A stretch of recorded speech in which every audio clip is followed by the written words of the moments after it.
116, la parole du Seigneur est la source jaillissante. 116, premier et dernier couplet, s'il vous plaît. La parole du Seigneur est la source jaillissante.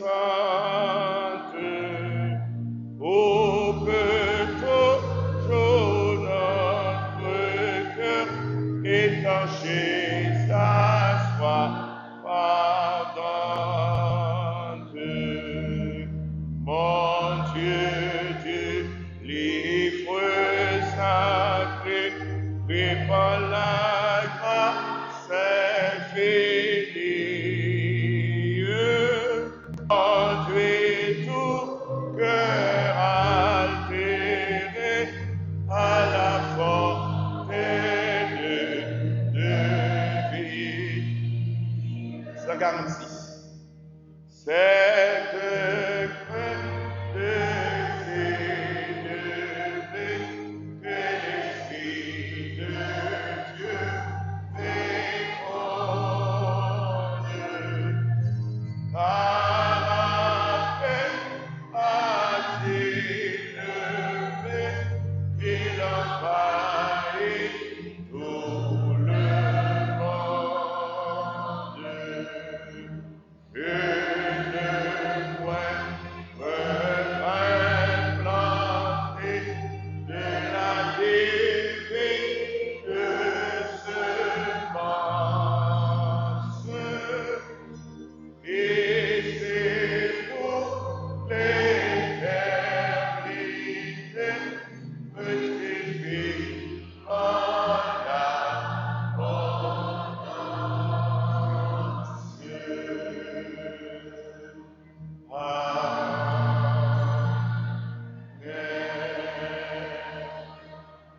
Le bras soit merci. Je vous invite à ouvrir vos Bibles dans la seconde épître de Paul à Timothée, chapitre 3, versets 16 et 17. De Timothée, chapitre 3,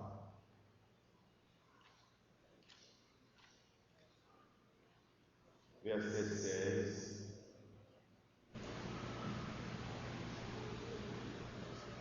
et 17. Restez ensemble pour nous, s'il vous plaît, ce passage. Prenez de vous tous, certainement. Toute l'écriture est inspirée de Dieu et utile pour enseigner, pour convaincre, pour corriger, pour instruire dans la justice, afin que l'homme de Dieu soit accompli et propre à toute bonheur. Une nouvelle fois. Toute l'écriture est utile pour enseigner, pour convaincre, pour corriger, pour instruire dans la justice, afin que l'homme de Dieu soit accompli et propre à tout bonheur. Entre cette belle occasion face du 9 décembre 2012, nous avons l'heureuse opportunité de célébrer ensemble la parole de Dieu, la Bible, la parole de Dieu. Et nous avons choisi comme sujet de notre message en ce jour faste et béni les bienfaits de la Bible. Parler des bienfaits de la Bible, c'est parler des bienfaits de Dieu, n'est-ce pas? Par ailleurs, comment devrions-nous parler des bienfaits de la Bible sans ne pas parler de prime abord la façon dont Dieu nous a donné ce livre merveilleux? En effet, Dieu avait choisi des gens selon le conseil de sa volonté. Des hommes droits, appelés auteurs sacrés, comme des instruments, sans détruire leur personnalité et leur style, pour rédiger ce message qu'il nous a communiqué, de telle sorte que les mots que ces auteurs écrivaient fussent exacts, précis, sans erreur, sans confusion, et je dirais même clairs comme de l'eau à boire. Et c'est pourquoi les apôtres Paul et Pierre, convaincus que la Bible est inspirée, contrôlée et protégée par Dieu, son auteur infaillible, les deux eurent à s'exprimer sur l'inspiration du Saint-Esprit, chacun en ses termes. D'abord, l'apôtre Paul, dans sa seconde lettre à Timothée, chapitre 3, versets 16 et 17, il a déclaré « Toute l'écriture est inspirée de Dieu et utile pour enseigner, pour convaincre, pour corriger, pour instruire dans la justice, afin que l'homme de Dieu soit accompli et propre à toute bonne œuvre. » Le mot inspiré ici comporte l'idée que Dieu envoie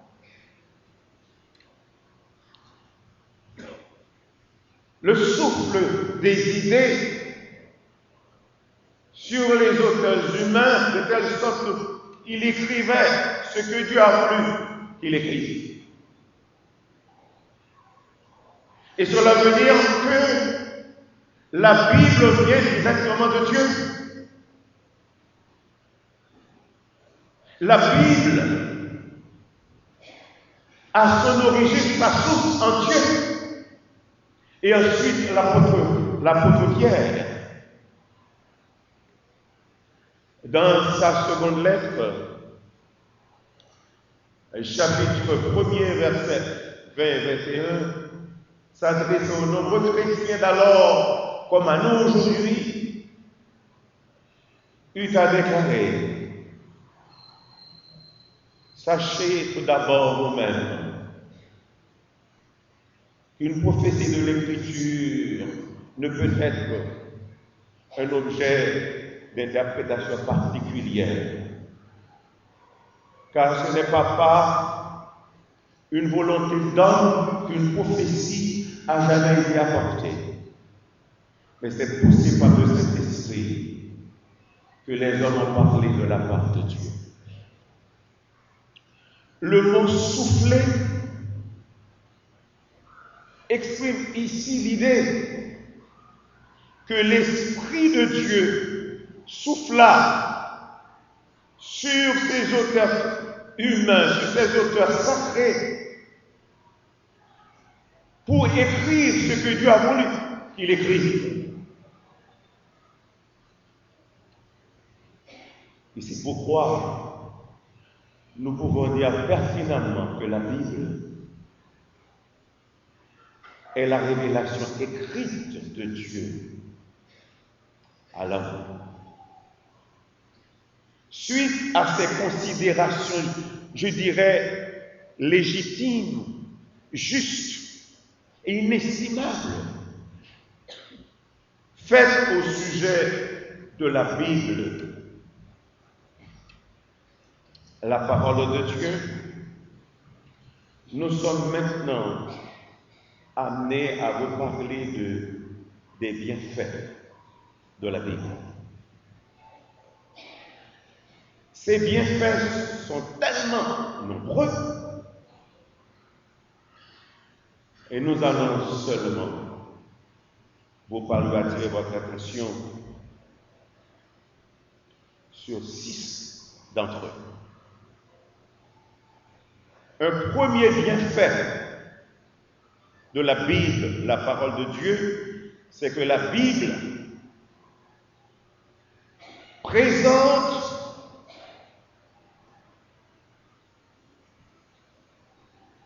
une puissance de transformation.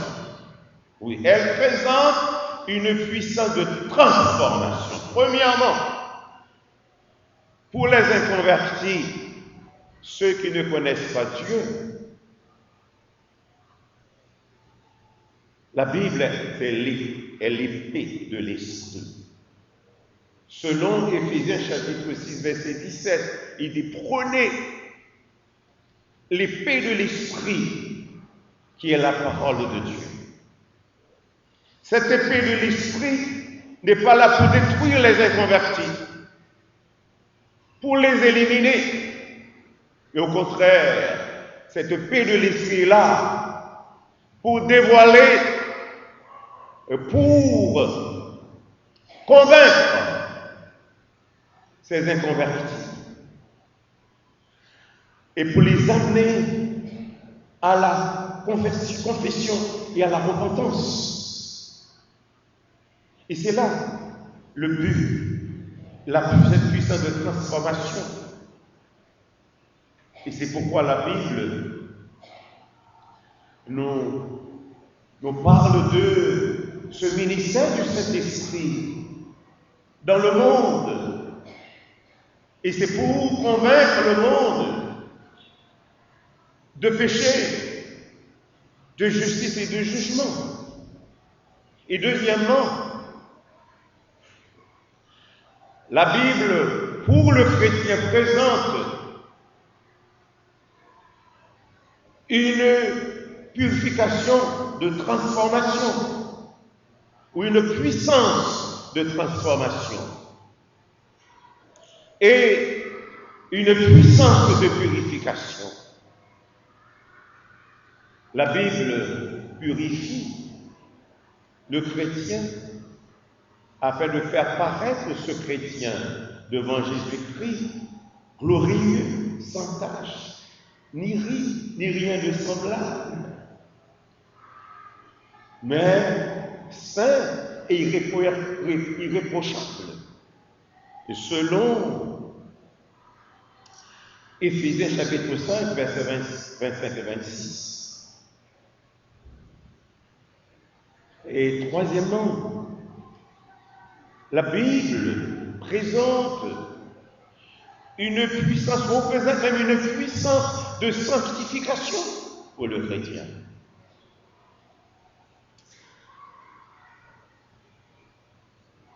Il est écrit dans Jean 17, verset 17, sanctifie-les par ta vérité, car ta parole est la vérité. C'est en vertu même de cette sanctification que l'auteur du psaume 119 s'est écrié et posa même la question à laquelle il a répondu lui-même au verset 9 et verset 11. Comment les jeunes hommes dans la culture sont sentiers? C'est te dirigeant d'après ta parole. Au verset 11, il dit, je sais ta parole dans mon cœur, afin de ne pas pécher contre toi. C'est cette parole qui sert de défense, de protection, de sanctification, pour vous empêcher de vivre dans le péché ou de commettre le péché. Et quatrièmement, la Bible, la parole de Dieu, représente aussi une puissance d'illumination pour le chrétien. C'est elle qui nous éclaire, qui illumine les yeux de nos cœurs pour comprendre et saisir la parole de Dieu et de voir même l'image de gloire en gloire de Jésus-Christ. Encore l'auteur du psaume 119. C'est comme dans une prière adressée à Dieu. Au verset 18, il dit, « Ouvre mes yeux pour que je contemple les merveilles de ta gloire. Ouvre mes yeux. » Et sur les yeux que ses yeux fixent les yeux de son cœur, pour que je contemple les merveilles de ta gloire. Un deuxième bienfait de la Bible, c'est la lecture quotidienne de ce livre. La lecture de la Bible est la nourriture spirituelle du chrétien. La nourriture spirituelle à nul autre pareil, et par laquelle le chrétien est appelé à se nourrir quotidiennement. C'est un des plus grands privilèges du chrétien de lire la Bible en prenant le temps d'y réfléchir, de s'y accrocher, de s'y attarder dessus. Il y va donc du succès, de la réussite de ce chrétien, de la réussite de ce chrétien dans ses entreprises. Et c'est pourquoi Dieu exhorta Josué en ces termes, au sujet même de cette parole. Josué chapitre 1er verset 8, que ce livre de la loi ne s'éloigne point de ta bouche, médite-le jour et nuit pour agir fidèlement selon ce qui y est écrit. Car c'est alors que tu auras du succès dans tes entreprises, c'est alors que tu réussiras. Qu'il soit pasteur, prédicateur, évangéliste, leader, moniteur et monitrice de l'école du dimanche, membre, croyant.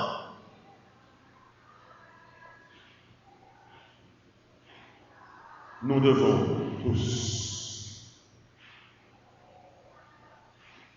mettre un temps à part pour lire la Bible chaque jour. Parce que toutes les portions de l'écriture, ou même des écritures que Dieu a mis à notre disposition, toutes ces portions-là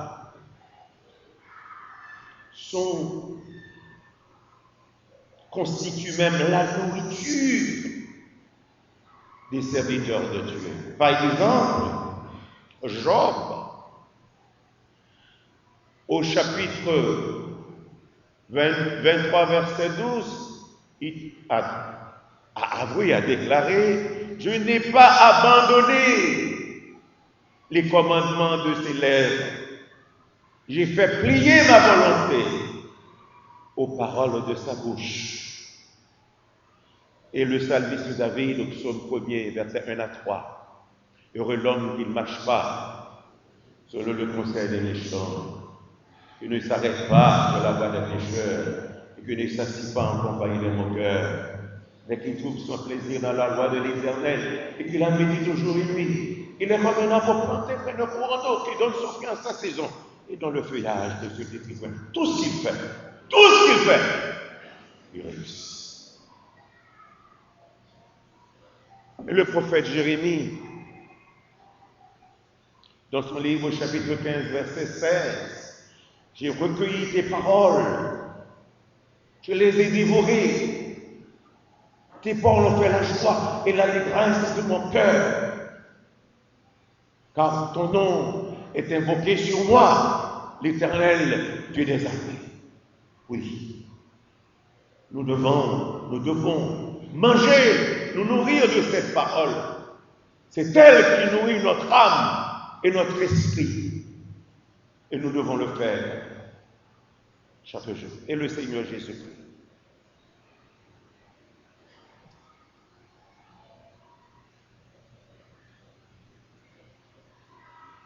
Il s'est nourri aussi de cette parole. Et combien de fois faisons-nous lorsque nous lisons l'évangile de Jean chapitre 8, verset 34? C'est ce qu'il a dit. Ma nourriture est de faire la volonté de celui qui m'a envoyé et d'accomplir son œuvre. C'est ça qu'il dit. Il parle de ça. Un troisième bienfait de la Bible, la parole de Dieu, c'est que la Bible réconforte, fortifie, édifie celui qui croit en elle. Mais elle est aussi un outil de jugement pour tous ceux qui ne se sont pas engagés envers Jésus-Christ. Et pour cela, je vous invite à lire l'Épître aux Hébreux chapitre 3, verset 12 et verset 13, où il est écrit: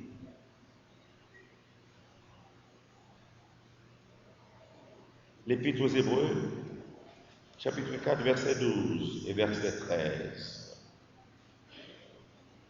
Car la parole de Dieu est vivante et efficace, plus tranchante que l'épée quelconque à deux tranchants, pénétrante jusqu'à partager âme et esprit, jointure et moelle.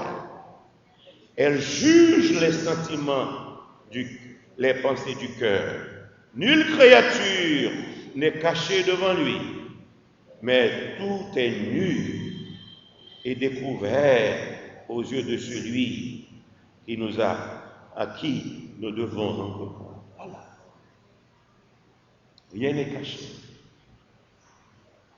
Cette parole, non seulement elle réconforte, mais elle est aussi un outil de jugement pour tous ceux qui s'éloignent de Dieu et ne s'intéressent pas à Dieu.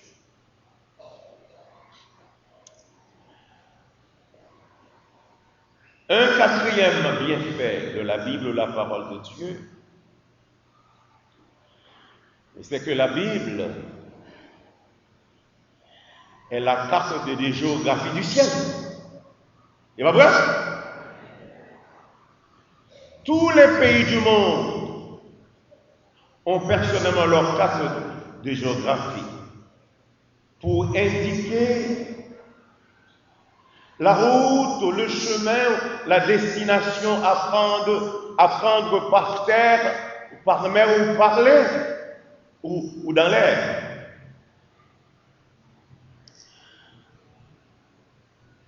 La Bible aussi a sa carte de géographie qui montre le chrétien la vie, la vérité, le chemin qui mène à la maison du Père.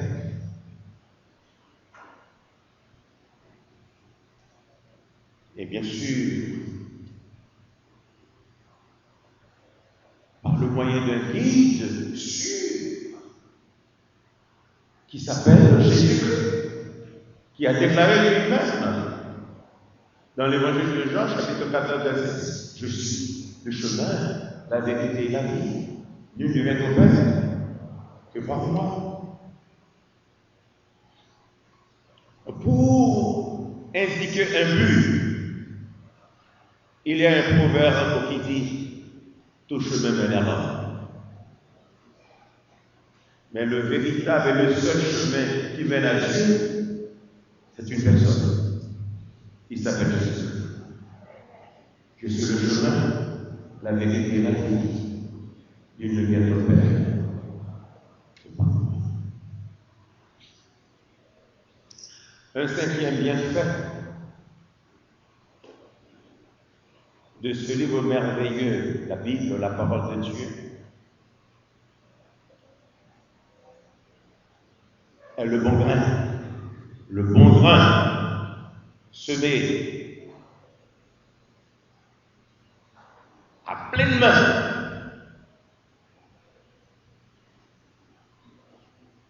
D'abord par le Seigneur Jésus qui produit. Ensuite, autant des apôtres et d'autres serviteurs fidèles à travers toutes les générations jusqu'à nous. Une moisson spirituelle là dans toutes les communautés du monde ou des pays du monde entier. C'est cette œuvre et c'est pourquoi, avant de retourner au ciel, il avait confié cette mission aux apôtres comme à l'Église aujourd'hui. Allez par tout le monde et prêcher la bonne nouvelle à toute la création. Celui qui croira et qui sera baptisé sera sauvé. Celui qui ne croira pas sera condamné. Oui, c'est le bon grain, la Bible, la parole de Dieu, le bon grain se met à pleine main et qui a beaucoup produit des âmes pour le royaume de Dieu. Un sixième et dernier bienfait de la Bible, la parole de Dieu, c'est l'utilité de cette parole. Selon la seconde épître de Paul à Timothée, chapitre 3, versets 16 et 17, toute l'écriture est inspirée de Dieu et utile pour enseigner, pour convaincre, pour corriger, afin que l'homme de Dieu soit accompli et propre à toute bonne œuvre. Ah oui, la Bible, la parole de Dieu parle de l'utilité, du bienfait de cette parole. Et nous avons là, à la lumière de ce texte sous les yeux, 4 éléments d'utilité du bienfait de la Bible. Le premier, je dirais même le premier élément d'utilité du bienfait de la Bible, c'est que la Bible est utile pour enseigner. L'enseignement de la Bible comporte les instructions divines et le contenu doctrinal du Nouveau Testament aussi bien que l'Ancien Testament. Toute l'écriture est inspirée de Dieu.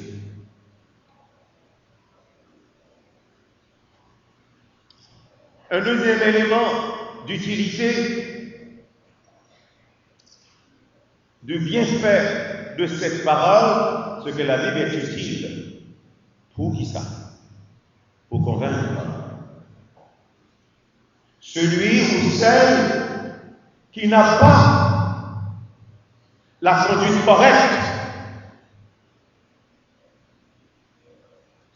Dans l'Église de Jésus-Christ, celui qui n'a pas la conduite correcte, qui a péché,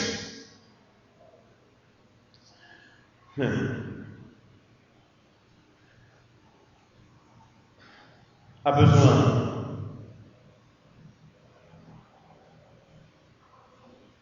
d'être éclairé par la parole de Dieu. Et c'est là le rôle de la Bible. C'est ce qu'elle permet à celui qui a une mauvaise conduite de prendre conscience de son état devant Dieu.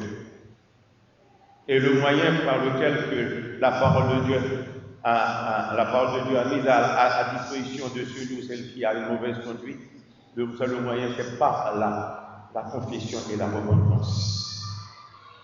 Comme nous venons de lire, Nous n'avons pas besoin de relire l'Épître aux Hébreux, le chapitre 4, verset 12 et verset 13, c'est clair.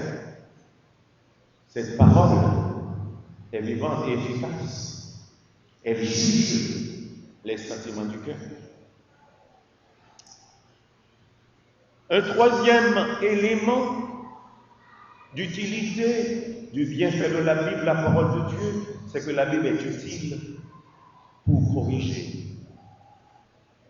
pour redresser, pour blâmer, pour restaurer.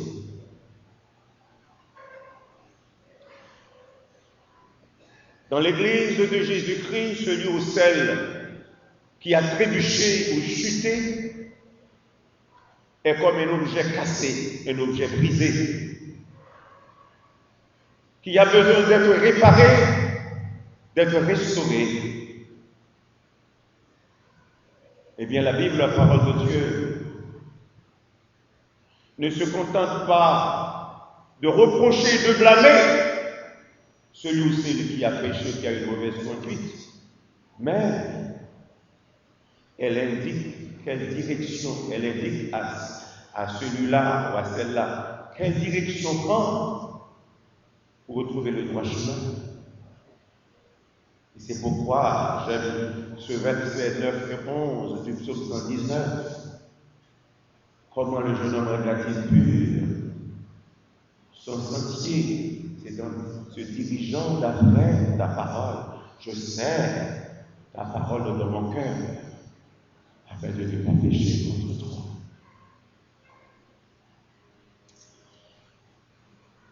Un quatrième élément d'utilité du bienfait de la Bible, la parole de Dieu dans la vie du chrétien, c'est que la Bible est utile pour instruire dans la justice.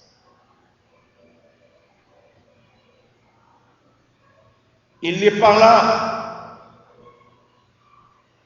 pour blâmer, pour dévoiler le péché, pour reprocher, mais il est là pour donner des instructions divines relatives au comportement adapté à la volonté de Dieu. Et c'est pourquoi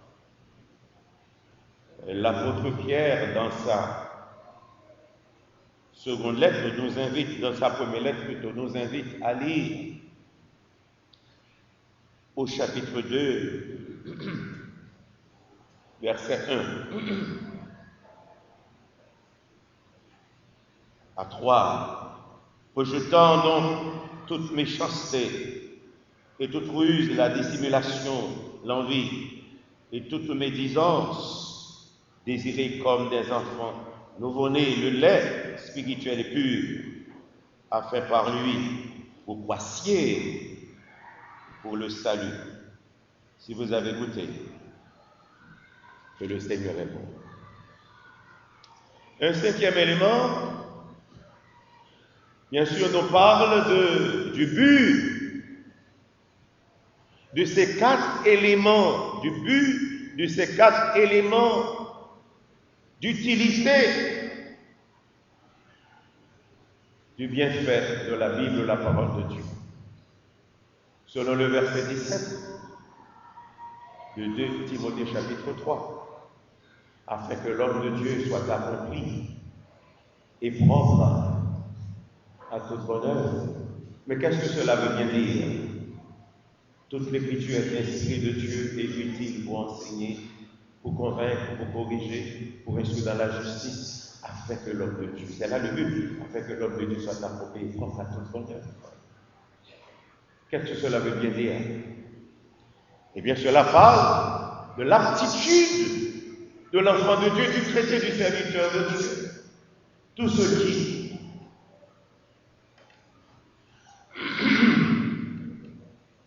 apte, tout ce qui est apte à ce croyant ce serviteur de Dieu à réaliser, à faire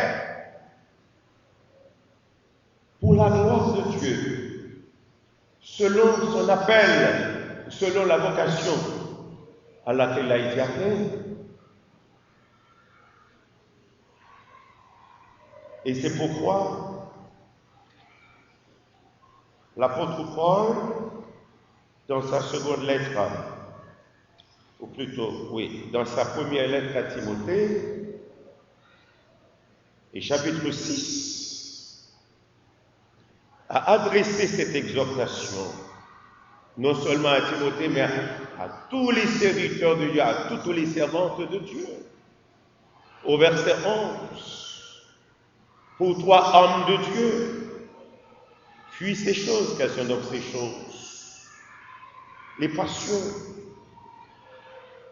le péché, la mauvaise conduite, l'amour de l'argent, l'insatiabilité et autres, la fraude. Oui, fuis ces choses et recherche la justice, la piété, la foi, l'amour, la patience, la douceur. Évidemment, l'homme de Dieu, l'enfant de Dieu est appelé à rechercher le fruit de l'esprit. Et nous avons sous les yeux les aspects ou les caractéristiques de ce fruit de l'esprit. La justice, la piété, la foi, l'amour, la patience, la douceur. Tels sont donc, bien aimés frères et sœurs, ce que le Seigneur nous avait confié pour vous ce matin, en ce grand jour, ce jour faste. Les bienfaits de la vie de la parole de Dieu. Elle nous présente une puissance de transformation. Elle est la nourriture quotidienne du chrétien.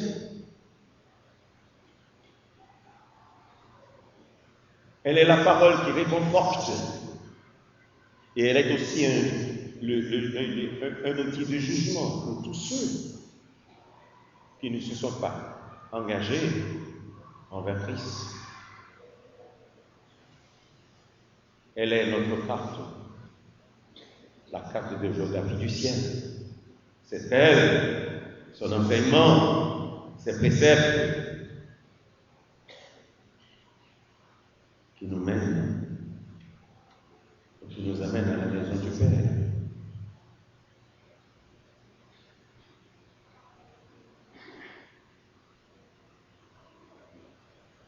Et cette parole, c'est cette parole qui nous corrige, qui nous instruit et qui nous permet d'être aptes dans tout ce que nous faisons réaliser pour la gloire de Dieu. Lisons cette parole pour que chaque jour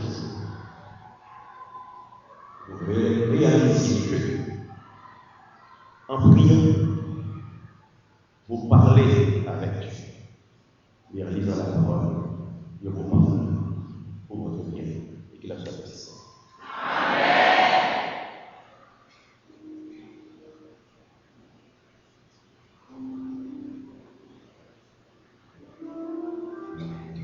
Nous remercions le Seigneur du fond de notre cœur et pour cette bonne journée qu'il a su nous donner.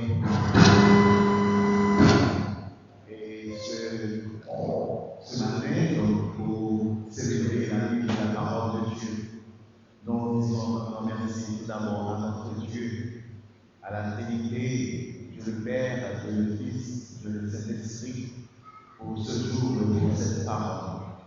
Et nous remercions le Conseil central, le pasteur de d'abord, qui avait cette initiative en rencontrant tous les membres de l'Église pour leur motiver pour cette réalisation. Et nous remercions également le Conseil central.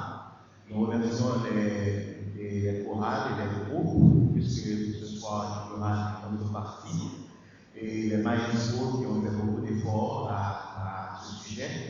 Et nous remercions les membres d'accueil. Nous remercions également, et non seulement les membres d'accueil, et également les frères et belles de l'artiste qui, avec l'initiative, de préparer pour nous une décoration, et également dans cette circonstance. Nous vous remercions aussi, chers assemblées, les membres de l'Église, non seulement les membres de l'Église, mais aussi les amis de l'Église, ceux qui ont pu écouter le spot à la Radio Lumière et qui ont fait acte de présence ce matin donc pour rehausser la Bible qui est la parole de Dieu. C'est notre livre de chevet qui nous montre la voie que nous devons suivre, afin d'atteindre l'éternité et au grand jour du retour de Jésus-Christ. Nous remercions également les personnes qui ont apporté pour nous des fleurs ce matin dans cette circonstance. Nous remercions tous ceux, sous une forme ou sous une autre, qui ont contribué à la réalisation de cette journée, la journée internationale. N'a demandé à tout le monde qui fait partie de classe et candidats et participer avec moi, tous les membres affiliés qui étaient en formation classe candidat. Donc, nous sommes capables de rencontrer demain soir, si Dieu veut, à 6h30, les membres du Conseil central de l'Église, tous affiliés qui étaient venus dans la classe que moi j'ai fait ici. Donc, demain soir, si Dieu veut, nous invitons capables de venir pour rencontrer avec les membres du Conseil central. Maintenant, voilà comment on va procéder avant la fin de ce service pour la vente de signature. Donc, on va apporter les CD ici. Le pasteur ne va pas sortir et le pasteur va rester là. Donc, et tout de suite après, on va demander des huissiers capables de permettre de nous mettre une table ici. Et puis, on va procéder à nous, et puis le pasteur lui-même en bas, autographie sous pochette CD. Puis, avec toute photo de lui, et ça va permettre que vous gagniez ce beau souvenir à l'occasion de la fête de la Lune. Merci, mes frères et sœurs, pour votre patience ici à la présence de Dieu. Et nous allons maintenant terminer. Je vous demande de vous mettre debout pour chanter les paroles du cantique 115 de notre recueil de chants d'espérance, section française, pour triompher dans les combats. Quelle est notre force ici-bas? Quelle est la divine lumière qui nous dirige et nous éclaire dans la nuit sombre de l'erreur? C'est la parole du Seigneur. C'est la parole du Seigneur.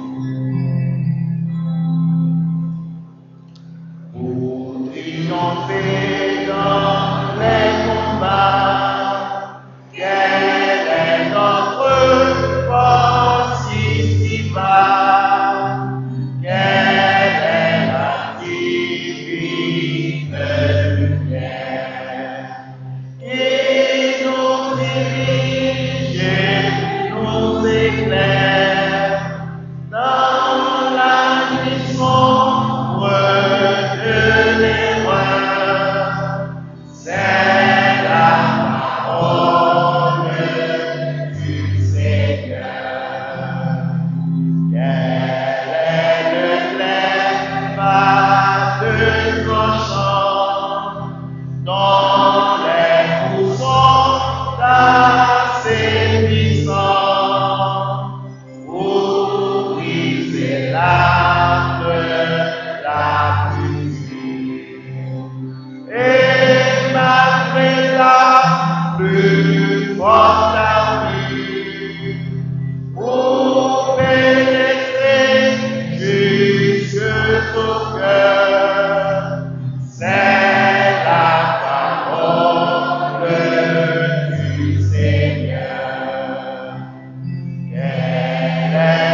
grand Dieu. Merci Seigneur pour ton amour envers nous. Merci pour la Bible, pour ta parole que tu nous as donnée. Merci pour l'idée cette année que tu as donnée à notre pasteur afin de célébrer cette journée de manière exceptionnelle ici à l'église baptiste évangélique de Montjoly. Merci, cher Seigneur, pour la présence des chorales de l'église. Merci pour chaque personne qui a contribué pour la réussite de cette journée. Merci pour chaque église. Merci pour chaque membre de l'église. Merci pour le message de ta parole que tu nous as donné par ton serviteur. Merci pour les dirigeants. Merci pour l'organisme. Merci, cher Seigneur, pour chaque chant et pour la lecture de ta parole. Nous sommes arrivés à la fin de cette première partie de cette commémoration. Nous te demandons de nous accompagner dans notre maison, tout en nous permettant de revenir cet après-midi pour la poursuite de cette journée. Nous t'en prions ainsi et nous réclamons toutes ces grâces au nom de Jésus-Christ qui règne au siècle des siècles. Amen. Que le Dieu de paix qui ramène entre les morts le grand pasteur des brebis, par le sein d'une alliance éternelle, notre Seigneur Jésus, vous rende capable de toute bonne œuvre pour l'accomplissement de sa volonté, et fasse en vous ce qui lui est agréable par Jésus-Christ, pour qu'elle soit la gloire et la puissance au siècle des siècles.